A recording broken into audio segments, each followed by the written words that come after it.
Hola, ¿qué tal? Muy buenas tardes, bienvenidos una vez más a Noticias de Salud de Radio, quinta temporada acá en Symphony.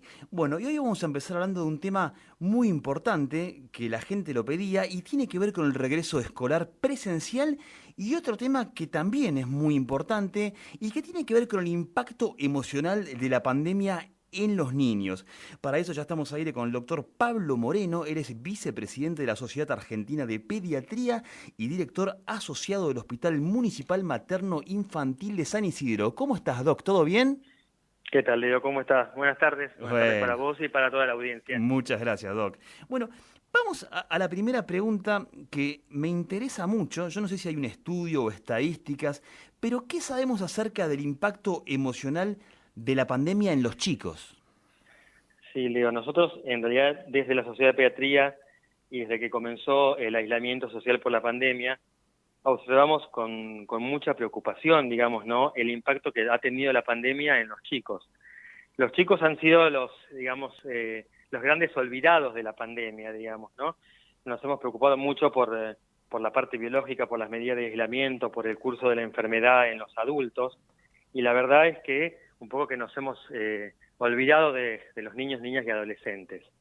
En ese sentido, digamos, la Sociedad de Pediatría y con el apoyo de la Asociación Internacional de Pediatría Social, hizo un estudio en casi 5.000 niños de todo el país para ver cómo se habían sentido los chicos en la cuarentena, qué era lo que, digamos, qué es lo que extrañaban, qué es lo que no les gustaba.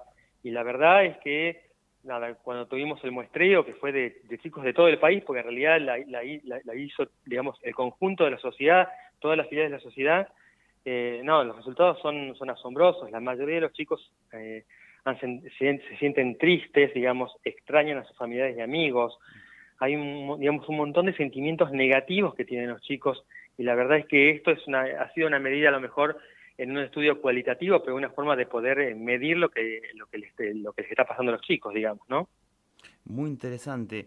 Doc, y para la Sociedad Argentina de Pediatría, porque esto es todo nuevo y va cambiando, pero ¿cuándo, en qué momento ya tuviera que haber empezado las clases para ustedes?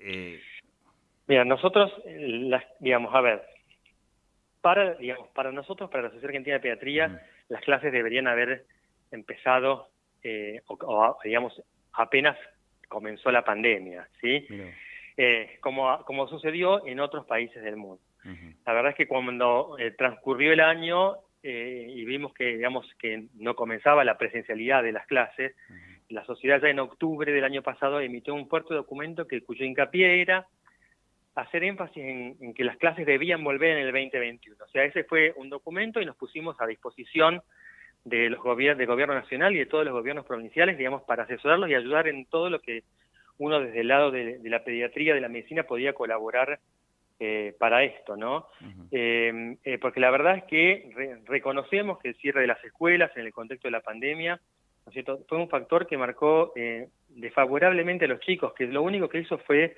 aumentar, digamos, la disparidad social, y reconocemos que la escuela es fundamental para que un chico se desarrolle y para que crezca y para que tenga un bienestar completo, no solo porque la escuela da conocimientos, sino además porque la escuela fortalece los aspectos emocionales del niño, fortalece la crianza, sus aspectos sociales. La escuela además tiene, en muchos casos, y sobre todo en nuestro país, tiene un impacto en la nutrición de los chicos. O sea, muchos de nuestros niños comen en la escuela y además les permite, y para muchos, realizar actividad física, digamos, ¿no? Y no nos olvidemos de esto, que además es un sitio seguro donde los padres que trabajamos podemos dejar a nuestros niños, digamos, que estén contenidos, que estén cuidados, para uno poder trabajar, para poder tener, digamos, esto la implicancia económica que tiene en el país.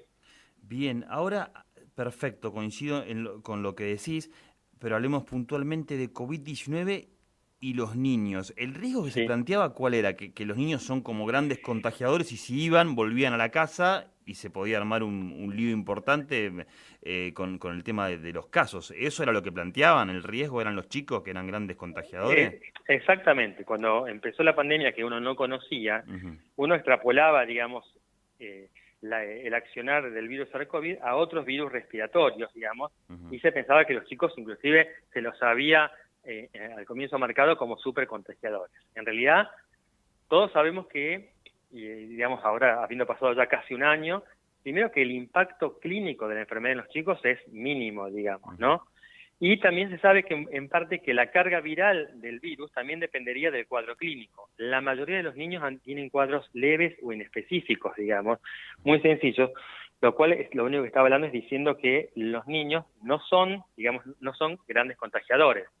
Pero no nos olvidemos que esto además está inmerso en un marco de sociedad, porque nosotros, cuando uno define, digamos, a abrir o cerrar una escuela, no lo podemos adjuntar al solo hecho de la escuela, sino al hecho de la comunidad donde está inserta la escuela.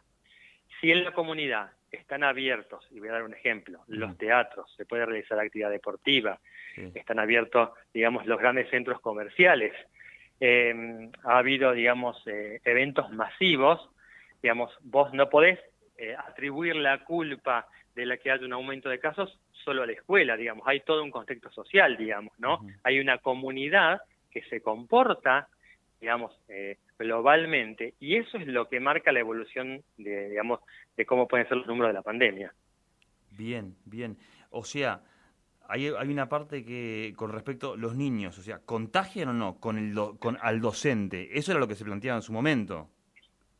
No A terminé de ver, entender esa parte. ¿Son grandes no, contagiadores o no, no? los niños no son grandes contagiadores, Okay. los niños no son grandes contagiadores. Okay. Y la segunda cosa es, sí, que promovemos es que, digamos, que la escuela es una actividad fundamental, digamos, Sí. es una actividad fundamental como la que hace, digamos, la gente de las fuerzas de seguridad, como la que hacemos los médicos, como la que hacen los transportistas, los que manejan, digamos, los medios de transporte de la población. Debemos tomar conciencia que la educación es fundamental y además es un derecho que tienen los niños. Es un derecho constitucional, pero además es un derecho que está avalado y que está reconocido en el mundo, digamos, ¿no? Lo que nosotros decimos es, el niño debe ir a la escuela, pero el docente que trabaja en la escuela debe estar protegido, debe contar, digamos, con las medidas de bioseguridad adecuadas, digamos, de la misma manera en la que yo voy a trabajar todos los días al hospital, digamos, ¿no?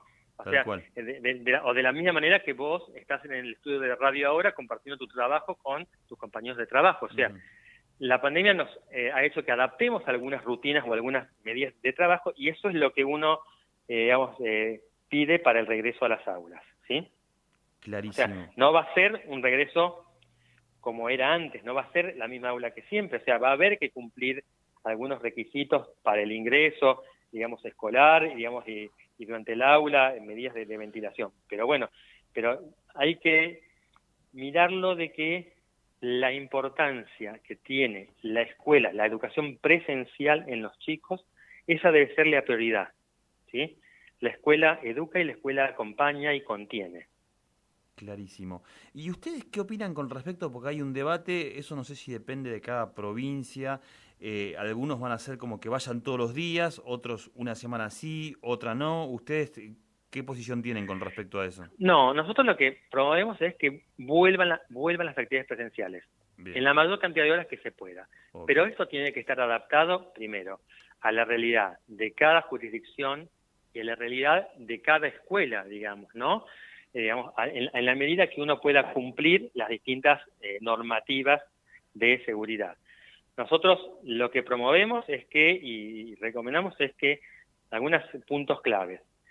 Primero que pueda haber un distanciamiento social máximo en la medida de lo posible, ¿sí? 2 metros o hasta 1,5 metros dentro del aula. Que las aulas estén ventiladas para promover una correcta higiene respiratoria. Promover todas las medidas de limpieza y desinfección según las distintas normas y según los distintos protocolos, al ingreso escolar, durante el transcurso de las clases, en los recreos. El uso correcto y constante de barbijos, digamos, por supuesto en el personal docente y en los niños, por lo menos desde primer grado en adelante, que deben estar siempre en el colegio con barbijos. Los docentes además deberían contar con elementos de protección facial, digamos, ¿no? Y por supuesto, una amplia educación comunitaria en la comunidad educativa para, digamos, favorecer, digamos, el rastreo y la identificación, si existe algún probable caso sospechoso, para poder identificarlo, para poder cumplir con las medidas y para poder contactarse con las autoridades de salud de cada jurisdicción. Bien, me das el pie para la próxima pregunta, porque la otra vez nos llegaron un par de consultas, un par de preguntas, con respecto al barbijo y a partir de qué edad es obligatorio que que los chicos lo usen, porque creo que en Cava ya había un protocolo y en provincia no. ¿Cuál es la respuesta a En eso? realidad, como vos sabés, primero, nosotros como Sociedad de Pediatría recomendamos que digamos que para el regreso a las clases presenciales el barbijo se use desde primer grado en adelante, ¿sí? 6 años. Digamos en el nivel de preescolar, digamos de sala de 5 años, podría empezar a estimularse su uso, ¿sí? Cada jurisdicción, y esto porque la educación en nuestro país, al igual que la salud es federal, debe establecer su normativa, ¿sí? La normativa publicada del Gobierno de la Ciudad de Buenos Aires dice que deberán usar barbijo desde sala de 5 en adelante, ¿sí? Los niños, digamos, ¿no? El barbijo debe estar presente mientras el chico esté en el aula, digamos, donde todo el tiempo de su permanencia en el edificio escolar. Perfecto. Por eso. Yo estimulo, digamos, que porque esto mismo se ha aplicado en otros países, Sí. y protocolos en otras ciudades del mundo, y es probable que en el resto de las provincias sea una normativa similar, digamos, ¿no? Pero cada provincia la debe elaborar y la debe publicar. Perfecto. Pero, por ejemplo, la provincia todavía no tiene protocolo, no dice... La provincia lo está elaborando, Ah. digamos, por lo menos no está publicado que yo lo Ok. haya leído, digamos, Bien. ¿no? Bien, bien.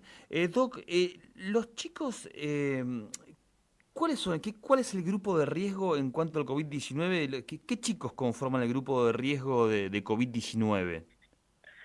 A ver, en realidad, ¿de riesgo de enfermedad grave o de riesgo de De enfermedad grave. No, en realidad, a ver, digamos, vamos a empezar. Los Sí. chicos con enfermedades crónicas, digamos, ¿no? Ujú.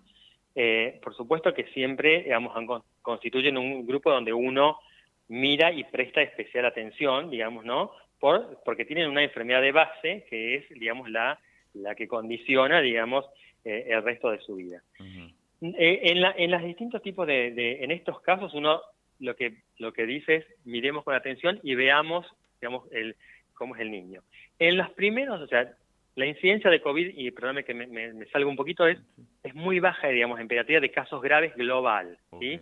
Y por ende, en niños con enfermedades graves, también la incidencia sigue siendo baja en el número total, digamos, en la muestra total a nivel mundial.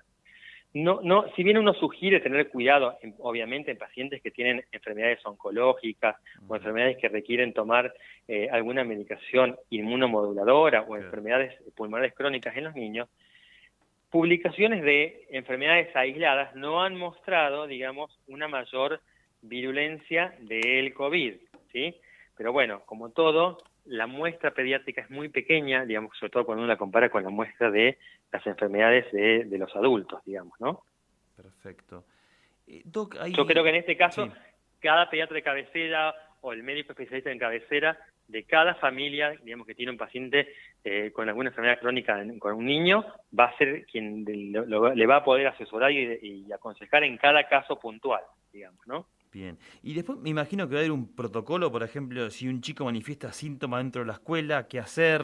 Sí, eso tiene que haber un protocolo escrito de si el niño tiene síntomas o si se le detecta al ingreso escolar en el control de temperatura e hipertermia para poder dejarlo esperando aislado hasta que llegue la familia, digamos, y las autoridades de salud, digamos, que corresponden para que el chico después ingrese en el protocolo digamos, de seguimiento que es el que hacemos en el hospital, digamos, ¿no? Para poder definir si es un caso sospechoso o no y si requiere hisopado o no. Perfecto. Del otro lado hay muchos padres escuchando, ¿no? Y uno a veces escucha palabras que las da por entendidas, pero quizás no todos saben qué es. Explícame brevemente qué son las burbujas y cómo funcionan, que es una palabra que la escuchamos por todos lados y por ahí hay mucha gente que no sabe qué. La burbuja es un grupo de personas o de chicos, digamos, que se asume que van a estar siempre en contacto entre ellos, que en algunos lugares fue la forma en la cual se implementó el regreso escolar, y que este grupo está en contacto siempre, o sea, son el mismo grupo siempre que hace las mismas actividades, y esto es lo que permite, como aislados, digamos, ¿no? A ver, para llevarlo a un ejemplo a lo mejor deportivo, como la burbuja que hicieron en el invierno las Leonas en Pinamar para poder entrenar todas juntas, digamos, para la alta competencia. Esto lo que permite es que si surge un caso sospechoso o un caso positivo, uno pueda tener identificado ese grupo bien, quiénes son los contactos de esa persona y poder aislarlos. Clarísimo. Y para que esto, digamos, no haya que aislar a un grupo grande de personas. Claro. Tiago, te voy haciendo las últimas, Doc. Entonces, bueno, después de haberte escuchado, imagino que la virtualidad versus el contacto con el docente no tiene nada que ver.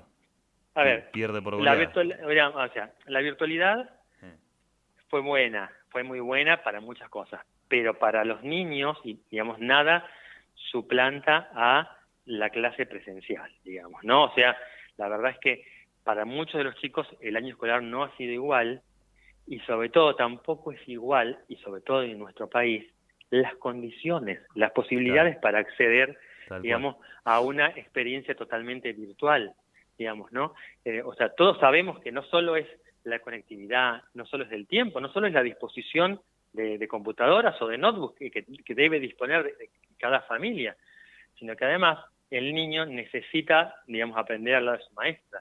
Digamos, muchos padres durante el año pasado se han puesto, digamos, las pilas para poder enseñar y para adaptarse y para que poder los contenidos que recibían de los colegios, pero ninguno de los padres somos docentes, digamos, ¿no? Claro. Yo creo que también un logro de la pandemia es que, bueno, una de las cosas que a lo mejor los padres hemos aprendido es a destacar más el labor del maestro de nuestros hijos, digamos, ¿no? Exactamente. O sea, a reconocerlo y a valorarlo más. Sí, tal cual. ¿Sí?